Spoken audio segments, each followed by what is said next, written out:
I'm here with Chantal Barriault, co-director of the graduate program in science communication at Laurentian University and Science North? Yes. That's correct. Can you tell me a little bit about Science North and how are they involved with science policy?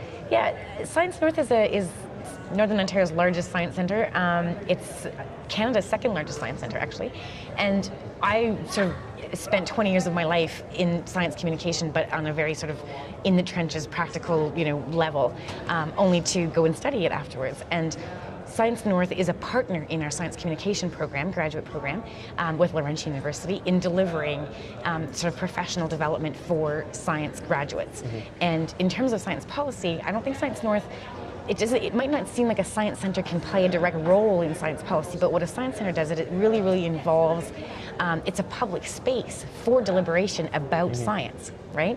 And it's a public space to engage the public in scientific issues.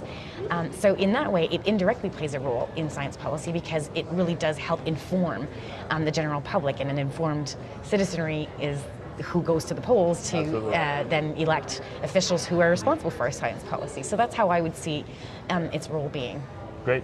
And I understand that you're interested in evaluation, the process of evaluation. Can you tell me, how do we evaluate science communication in terms of its effect on policy, especially pertaining to what we've been talking about today? Yeah, that is a huge challenge, and we were addressing that in our session this afternoon. David Zecco's group was talking about some of their processes and how really challenging it is to evaluate. And most grants now are associated with some form of evaluation. And how do you measure or assess the impact that your communication is having, either on the general public or on stakeholders or on policy advisors or what have you? At the end of the day, what is really needed is long-term evaluation, longitudinal studies, and of course those are costly, not only in terms of time, but in money.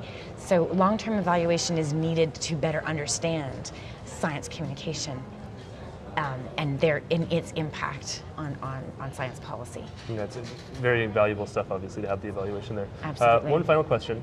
We talked a lot about science communication today. Do you see science policy communication as a subset of that, or is there such a thing as science policy communication? That's a really interesting question. I've thought about that before because I study science communication, and I haven't really come across a lot of literature that's looking at and studying science policy communication.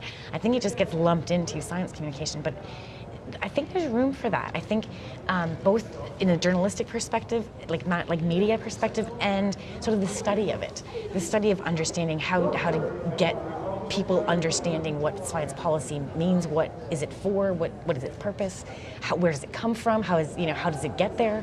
I think there's definitely room for that, and a need, actually, not just room, but a need for that. Maybe one of your students going on?